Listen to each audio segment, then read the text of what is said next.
अस्सलामु अलैकुम वरहमतुल्लाहि वबरकातुहू। जो 10वीं जमात का सबक साइंस और टेक्नोलॉजी का हमने स्टार्ट किया था, पहला सबक, उसका थर्ड बिट जो है आज हम देखेंगे। तो शुरू करते हैं। डार्विन का कुदरती इंतखाब का नजरिया, Darwin's theory of natural selection. Charles Darwin ने हैवानात और नबातात के बेशुमार नमूने जमा किए थे और उन्होंने अपने नमूने जो नबातात और हैवानात के जमा किए थे, तो उन्होंने ये बताया कि जो काबिल है वही जिंदा रहेगा। यानी बहुत ही इंपॉर्टेंट पॉइंट बोला है उन्होंने, जो काबिल है वही जिंदा रहेगा, यानी सर्वाइवल ऑफ द फिटेस्ट। यानी जो काबिल होता है, जो फिट होता है, वही माहौल में क्या है, जिंदा रहता है। और जैसे कुदरत इंतखाब के नजरिए का ऐलान किया और उन्होंने अपना ये नजरिया जो है ओरिजिन ऑफ स्पीसीज नामी किताब में शामिल किया। इसमें उन्होंने वजाहत की कि तमाम जानदार लातादाद जानदारों की अफजाइश नस्ल करते हैं। यानी हम देखते हैं कि हमारी कायनात में जितने भी जानदार क्या है मौजूद हैं, उनसे क्या है नए जानदार पैदा होते हैं, रिप्रोडक्शन का अमल होता है, नई नस्लें पैदा होती है। ये तमाम जानदार एक दूसरे से मुकाबला करते हैं, यानी कि सबके अंदर हम क्या है देखेंगे कि कंपटीशन होता है। ये मुकाबले अक्सर जानलेवा होते हैं, क्योंकि जिन जानदारों में जरूरी खुसूसियात मौजूद होती है वही बच जाते हैं। जैसा कि आपको पता है कि कंपटीशन जो है, मुकाबला दो तरह से होता है, एक है इंट्रा स्पेसिफिक और एक है इंटर स्पेसिफिक। यानी मिसाल अगर हम ले लें कि अगर सपोज क्या है कि घास है और उस घास के लिए क्या है कि दो हरन अगर लड़ रहे हैं, तो क्या होगा, और एक जो हरन है वो क्या हो जाएगा, जीत जाएगा और वो घास क्या है खा लेगा, और दूसरा जो है वो क्या हो जाएगा, वो भूखी रह जाएंगी और इस तरीके से उसकी क्या हो जाएंगी, मौत हो जाएंगी। और अगर कभी हम बात करते हैं इंटर स्पेसिफिक की, तो इस कंपटीशन के अंदर की सपोज कि अगर एक जानिब में हरन है और दूसरी जानिब में क्या है, घोड़ा है, और अगर दोनों को क्या है घास की जरूरत है, तो इसमें जो घोड़ा है वो क्या होता है, थोड़ा ताकतवर होता है, थोड़ा फिट होता है, तो वो क्या कर लेगा, ये कंपटीशन जीत जाएगा। यानी कि जिन जानदारों में जरूरी खुसूसियात मौजूद होती है वही बच जाते हैं। कुदरती इंतखाब इसलिए अहम करार दिया गया है कि जो बासलाहियत जानदार होते हैं वो जिंदा रहते हैं और जिनके अंदर सलाहियत नहीं होती वो मर जाते हैं। जिंदा हैवानात अफजाइश नस्ल करते हैं और अपनी नुमाया खुसूसियात के साथ नए जानदार पैदा करते हैं। यानी कि जो जानदार जिंदा रहेगा वो अफजाइश नस्ल करेंगे, रिप्रोडक्शन करेंगे, और उनकी जो खुसूसियात होती है वो उनकी नए जानदार में क्या होती है, ट्रांसफर हो जाती है। डार्विन के कुदरती इंतखाब के नजरिए थ्योरी ऑफ नेचुरल सिलेक्शन को तवील अरसे तक लोगों ने कबूल किया है। बहुत सालों तक लोगों ने इनके नजरिए को कबूल किया है, लेकिन इनके जो नजरिया है, इनके जो नुकात है, इसमें सब कुछ एतराजात भी है। तो आइए देख लेते हैं 3 एतराजात क्या है। सबसे पहला, सिर्फ कुदरती इंतखाबी इर्तखा का जिम्मेदार नहीं है। इसके बाद दूसरा जो है, डार्विन ने मुस्तामल और गैर मुस्तामल तब्दीली की वजाहत नहीं की। या मुस्तामिल मतलब क्या है, यूजफुल, जो इस्तेमाल में आते हैं, और जो यूजलेस है, ये तब्दीलियां क्यों होती है इसकी वजाहत नहीं की।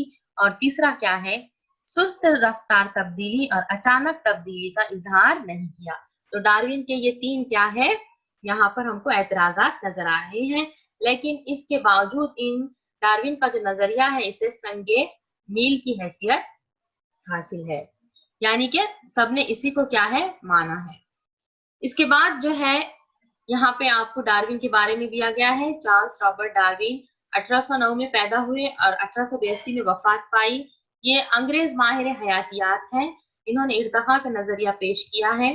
इन्होंने साबित किया कि जानदारों की तमाम जमातें एक जैसे आबा व अजदाद से और हजारों साल की मुद्दत के बाद मरहलावार वफू पजीर हुए हैं। यानी कि तमाम जानदार जो हमें आज नजर आते हैं, इनके आबा व अजदाद क्या थे, एक ही थे, और उनके अंदर क्या है, स्टेप बाय स्टेप क्या हुई है, चेंजेस आए हैं और आज के जानदारों का वजूद हुआ है। इनके वफू पजीर होने में कुदरती इंतखाब का उसूल एक बहुत बड़ा सबब है।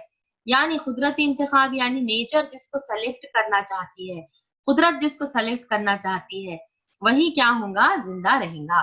डार्विन का नजरिया इस बात की वजाहत करता है। इसके बाद हम देखेंगे लेमार्किज्म यानी लेमार्क का नजरिया। यहाँ पर आपको जो नजर आ रहे हैं ये लेमार्क है। इर्तिखाई अमल के दौरान जानदारों की जिस्मानी बनावट में तब्दीलियां होती है। यानी कि जैसे जैसे इर्तिखा होगा, तब्दीली होगी, जानवरों की जिस्मानी बनावट में भी क्या होंगी, चेंज आएंगे। जानदार की कोशिश और काहिली इन तब्दीलियों की वजह है। यानी जो भी तब्दीली आएंगी या तो जानदार की कोशिश की वजह से आएंगी या फिर उनकी काहिली की वजह से, उनकी लेजीनेस की वजह से आएंगी। इस नजरिए को लेमार्क ने क्या है, पेश किया है। इसे उन्होंने आज़ा का इस्तेमाल और गैर इस्तेमाल यानी यूज और डिसयूज ऑफ ऑर्गन का नाम दिया है। तो चलिए समझ लेते हैं कि क्या कहना चाहते हैं। उन्होंने मजीद वजाहत की कि जिराफ नस्ल दर नस्ल अपनी गर्दन लंबी करके दरख्तों के पत्ते खाने की वजह से लंबी गर्दन वाले हो गए हैं। जैसा कि हम यहाँ देख सकते हैं कि ये जो जिराफ है, इन्होंने क्या किया है कि पत्ते खाने की वजह से अपनी गर्दन को इन्होंने क्या किया है, लंबी कर दिया है। तो ये वाला जो जानदार ने क्या किया था, कोशिश किया था, और इस कोशिश की वजह से इनके अंदर क्या हो गई है, तब्दीली आ गई। इसी तरह लोहार के कंधे घुन के इस्तेमाल की वजह से ताकतवर हो गए। यानी लोहार क्या करता है, जो हैमर करता है, हैमरिंग करता है, इसकी वजह से उसके जो कंधे होते हैं वो कैसे हैं, ताकतवर हो गए हैं। यानी यहाँ पर भी कोशिश बताई जा रही है। उसी तरीके से शुतुरमुर्ग है, ईमू जैसे परिंदों के पर इस्तेमाल ना करने की वजह से वो कमजोर हो गए हैं। यहाँ पर इनकी काहिली बताई जा रही है कि हंस में, शुतुरमुर्ग में और ईमू में क्या थे, पर थे, लेकिन उन्होंने उसे इस्तेमाल नहीं किया। उसके बाद है हंस और बतख के पैर पानी में रहने से तीरने के काबिल हो गए। तो ये इनकी कोशिश थी कि हंस ने और बतख ने क्या किए हैं, अपने पैरों का इस्तेमाल तैरने के लिए किया है। जबकि हम सांप को देखते हैं कि वो रेंग कर क्या है, बिल में जाता है। यानी रेंग कर चलने की वजह से इसके जो पैर है वो पैरों से क्या हो गया है, महरूम हो गया है। यानी जो भी तब्दीलियां यहाँ पर आप लोगों को बताई गई है, ये या तो जानदारों की कोशिश की वजह से है या उनकी काहिली की वजह से उनके जिस्म में तब्दीलियां आ गई है। ये तमाम मिसालें अखज करदा खुसूसियात यानी एक्वायर्ड कैरेक्टर की शक्ल में एक नस्ल से दूसरी नस्ल में मुंतकिल होती है, और इसे ही अख्ज करदा विरासती खुसूसियात का नजरिया यानी theory of inheritance of acquired character या लेमार्क का नजरिया कहते हैं। तो यहाँ पर लेमार्क का नजरिया क्या है कि जानदार की कोशिश और काहिली की वजह से जानदार के अंदर जो तब्दीलियां आती है वो तब्दीलियां एक नस्ल से दूसरी नस्ल में मुंतकिल होती है, और इसे ही क्या कहते हैं, लेमार्क का नजरिया। अब यहाँ पर जो आप लोगों को इनके बारे में दिया गया है कि लेमार्क के ख्याल में इर्तिखा के पसे पुश जानदारों की कोशिश अहम सबब है। इस फ्रांसीसी माहिर माहौलियात, फ्रांस के रहने वाले हैं, माहिर माहौलियात है, ने ख्याल पेश किया कि हर हैवान और पौधे की जिंदगी के दौरान तब्दीलियां होती रहती है। यानी कि कोई भी हैवान है और पौधा है, अपनी जिंदगी में वो क्या लाता है, तब्दीलियां लाता है, और ये तगय्युरात अगली नस्ल में मुंतकिल होते जाते हैं, और जो तब्दीलियां वो लाता है वो अगली नस्ल में जाती हैं, इसलिए हर नस्ल में तब्दीली वाक़ई होती है। ये लेमार्क का नजरिया था।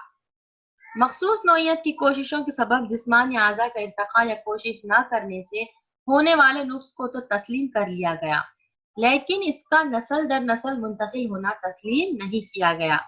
जैसा कि हम यहाँ पे देख सकते हैं कि वो खुसूसियात जो अब लोहार के अंदर क्या हो गई थी, आ गई थी, तो जरूरी नहीं है कि वही खुसूसियात उसके बच्चों में भी आ जाएंगी, क्योंकि एक इंसान अपनी जिंदगी में जो तब्दीली लाता है वो नई नस्ल में क्या है, मुंतकिल नहीं हो सकती।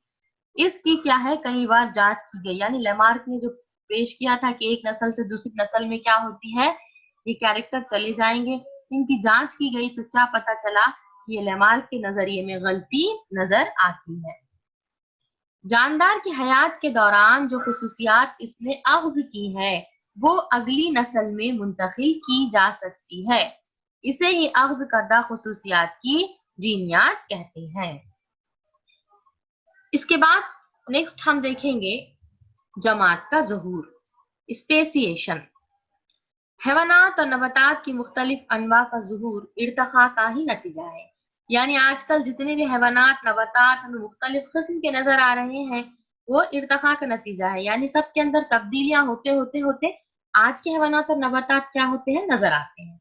कुदरती बारावरी के जरिए बारावर नस्ल तैयार करने की सलाहियत रखने वाले ग्रोह को हम नू यानी स्पीसीज कहते हैं। यानी कुदरती बारावरी का अमल, नेचुरल रिप्रोडक्शन क्या है, हर एक ऑर्गेनिज्म करता है, हर जानदार अपने जैसा नया जानदार पैदा करता है, और ये खसूसियात रखने वाले ग्रुप को क्या कहते हैं हम, नू। हर नू मखसूस जुग्राफियाई माहौल में नशोनुमा पाती है, यानी कि हर एक नू जो है अपने माहौल के हिसाब से खुद को अपने आप को उसने ढाल ली है। हर एक की गिजा, रहन सहन, बारावरी, मुद्दत तवाफुक वगैरह क्या है, मुख्तलिफ है। इसीलिए नू की खसूसियात बाकी रहती है, लेकिन एक नू से नई नू के पैदा होने की वजह जीनी तगय्युर है। अब हम देखते हैं कि एक नू से क्या है, नई नू पैदा होती है, लेकिन वो एक जैसे होते हैं क्या, नहीं, उनके अंदर तगय्युरात है, तब्दीली है। इसी तरह बहुत जमाने बाद जानदारों की जुग्राफियाई और पैदाइशी तकसीम अनवा के ज़ुहूर का सबब बनती है। इसके बाद हम देखेंगे इंसानी इर्तखा यानी ह्यूमन इवोल्यूशन। इंसान का इवोल्यूशन किस तरीके से हुआ। बहुत ही मुहीन यकखलवी जानदार से लेकर आज हमें मालूम जानदारों यानी नामियाती में तनु नजर आता है। यानी कि हम देखते हैं मुहीन यानी बहुत ही छोटे, यकखलवी है, अमीबा है, पैरामीशियम है, इससे लेकर बड़े बड़े जानवर जैसा कि हम देखते हैं बरगद का झाड़ है, उसी तरीके से व्हेल मछली है, हर एक में हमें क्या है, तनु यानी फर्क नजर आता है। इसमें इंसानी नस्ल की इब्तिदा दर्ज झैल शक्ल के जरिए दी जा सकती है। यहाँ पर आप देख सकते हैं कि इंसान जो है वो किस तरीके से स्टेप बाय स्टेप इसके अंदर चेंजेस आए हैं। तकरीबन 7 करोड़ साल पहले जब आखिरी डायनासोर खत्म हो गए, तब बंदर जैसे हैवानात खदीम और कुछ जदीद लंगूर जैसे नजर आने वाले जानवरों से ही तरक्की पजीर हुए होंगे। यानी कि यहाँ पे बताया जा रहा है कि जब 7 करोड़ साल पहले डायनासोर खत्म हो गए होंगे, तब जो है खदीम और जदीद लंगूर जैसे जानवर जो है वो जमीन पर पैदा हुए होंगे। उसके बाद 4 करोड़ साल पहले अफ्रीका में इन बंदरों जैसे जानवरों की दुम क्या है, खत्म हो गई। जैसा कि अब यहाँ पे आप देख सकते हैं ये जो जानवर है इसको क्या है, दुम है, लेकिन जैसे जैसे स्टेप बाय स्टेप आगे बढ़ रहा है तो इसकी दुम क्या हो गई है, खत्म हो गई है। इनके दिमाग की नशोनुमा होकर साख्त बढ़ गई, इनके दिमाग के अंदर क्या हो गई है, डेवलपमेंट आ गया है, साइज बढ़ गया है, हाथों में इस्लाह हो गई है, हाथ जो है वो क्या हो गए हैं, वो हर चीज पकड़ने के काबिल हो गए हैं। जैसा कि आप अंगूठे के बारे में हम देख सकते हैं कि अंगूठे से क्या कर सकते हैं हम, ये 4 उंगलियों को क्या करता है, वो सपोर्ट करता है, यानी कोई भी चीज हम क्या है, पकड़ सकते हैं, और वो एप जैसे जानवर में तब्दील हो गए। अरसे दराज के बाद ये एप जैसे जानवर जुनूबी और जुनूब मशरकी एशिया में दाखिल हुए और आखिरकार गिब्बन, ओरेंगेटान जैसे जानवरों में तब्दील हो गए। ये एप हो गया, गिब्बन हो गया और ओरेंगेटान, ये सब क्या है, बंदरों के नाम है। एप जैसे बाकी मानदा हैवानात अफ्रीका में ही रह गए और तकरीबन 2 करोड़ 50 लाख साल पहले फिर चिंपैंजी और गोरिल्ला पैदा हो गए। तकरीबन 2 करोड़ साल पहले के एप की कुछ अनवा में मुख्तलिफ किस्म का इर्तखा नजर आता है। यानी 2 करोड़ साल पहले के जो एप है इनके अंदर हमें क्या है, इर्तखा नजर आता है। ग़िज़ा पकड़ने और मुंह तक ले जाने, दूसरे कामों के लिए उन्होंने हाथों का ज्यादा इस्तेमाल किया है। तो यहाँ पे आपको स्टेप बाय स्टेप क्या है, ये जो इंसान का इर्तखा हुआ है इनके नाम यहाँ पे दिए गए हैं। देख सकते हैं यहाँ पर सबसे पहले लंगूर जैसे कदीम जानवर हैं, उसके बाद है इजिप्टोपिथिकस, ड्रायोपिथिकस, रैमापिथिकस, ऑस्ट्रेलोपिथिकस, हुनरमंद इंसान, उसके बाद सीधा चलने वाला, इसे हम होमो इरेक्टस कहते हैं, इरेक्ट पोस्चर है यानी सीधा चलता है। इसके बाद नेंडरथल है और क्रो-मैग्नम इंसान। मौसम के बतदरीज खुश्क हो जाने की वजह से और नापैद होते जंगलात के सबब इन ऐप को दरख्तों से नीचे उतरकर जिंदगी गुजारना पड़ा। मौसम में तब्दीली आ गई है, जंगलात खत्म हो गए हैं, तो इन्होंने क्या किया है, दरख्तों से नीचे आकर टेरेस्ट्रियल हो गए हैं, जमीनी जिंदगी गुजारने लगे। इनकी कमर की हड्डियों की नशोनुमा इस तरह हुई कि वो घास के मैदान में सीधे खड़े होने लगे। देख सकते हैं हम यहाँ पर ये पहले कैसे झुके हुए थे, अब उसके बाद ये क्या है, सीधा चलने के काबिल हो गए। तब इनके हाथ दीगर कामों के लिए आजाद हो गए। ये हाथों का इस्तेमाल करने और सीधे खड़े रहने वाले इंसान नुमा जानदार तकरीबन 2 करोड़ साल पहले वजूद में आए। अफ्रीका का रैमापिथिकस, यहाँ पे आप देख सकते हैं ये रैमापिथिकस है, थोड़ा सीधा चलता हुआ नजर आ रहा है और इंसान के जैसा है, ये देख सकते हैं। तो ये पहला इंसान नुमा जानवर पहला है, ये याद रखिए, फिल इन द ब्लैंक्स में आपको क्वेश्चन आ सकता है। पहला इंसान नुमा जानवर कौन है, वो रैमापिथिकस है जो अफ्रीका का था। ये एप आगे चलकर ज्यादा बड़ा और ज़हीन हो गया और तकरीबन 40 लाख साल पहले जुनूबी अफ्रीका में एप का इर्तिका हुआ। इसके बाद हम देखेंगे तकरीबन 20 लाख साल पहले इस इंसान नुमा जानवर की साख इंसान यानी होमो जमात के मिंबर के तौर पर हुई और हमारे जैसे जानदार नजर आए। इस तरह एक हुनरमंद और माहिर इंसान वजूद में आया। देख सकते हैं कि जैसा कि दिमाग के अंदर क्या हो गई, डेवलपमेंट आ गई है, फिर हुनरमंद और माहिर इंसान वजूद में आ गया। तकरीबन 15 लाख साल पहले सीधे चलने वाले इंसान का इर्तिका हुआ। इनका इलाका बर्र-ए-आज़म एशिया में चीन और इंडोनेशिया तक ये फैले हुए होते। इसके बाद जो लास्ट पार्ट है वो हम देखेंगे तकरीबन 1 लाख साल तक सीधे चलने वाले इंसान के दिमाग के हजम में इजाफा और इर्तिका होता रहा। जैसा कि हमने यहाँ पर देखा, दिमाग का साइज यहाँ पे बढ़ता गया, इनके अंदर चेंजेस आते गए। इसके बाद इंसान ने आग की दरियाफ्त की, इसका इस्तेमाल किया। 50,000 साल पहले के इंसान का दिमाग मुकम्मल तौर पर इर्तिका याफ्ता था। वो दानिशमंद इंसान होमो सैपियन ग्रोह में क्या है, शामिल हो गए। तो आज के इंसान होमो सैपियन कहलाते हैं। नेंडरथल इंसान यहाँ पे नजर आ रहा है, ये है नेंडरथल इंसान। ये ज़हीन इंसान है, जमात की पहली मिसाल तस्लीम किया जा सकता है। तकरीबन 50,000 साल पहले क्रो-मैग्नन इंसान वजूद में आया। इसके बाद ये इर्तिका साबिका की बनिस्बत बहुत तेजी से होती रही, यानी इसके बाद जो इंसान का डेवलपमेंट हुआ है, इर्तिका हुआ है, बहुत तेजी से हुआ है। तकरीबन 10,000 साल पहले ज़हीन इंसान काश्तकारी करने लगा, मवेशी पालने लगा, यानी जानवर पालने लगा। इसके बाद तहजीब का आगाज हुआ, सिविलाइजेशन हुआ है। 50,000 साल पहले तहरीर का हुनर दरियाफ्त हुआ, यानी उसने लिखना शुरू किया, तारीख की इब्तिदा हुई। तकरीबन 400 साल पहले जदीद उलूम का सूरज तुलू हुआ और 200 साल पहले क्या है, सनती इनकलाब आया, यानी इंडस्ट्रीज वगैरह बनी है। इसके बाद बस्तियां बनी है। आज यानी बस्तियां बनी है, अर्बनाइजेशन, पहले सिविलाइजेशन हुआ है, फिर अर्बनाइजेशन हुआ है।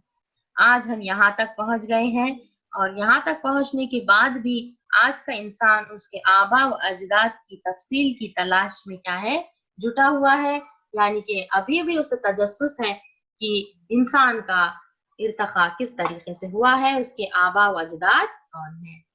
तो यहाँ पर हमने जो पहला सबक है तवारिस और इर्तिका 10वीं जमात का खत्म कर चुके हैं।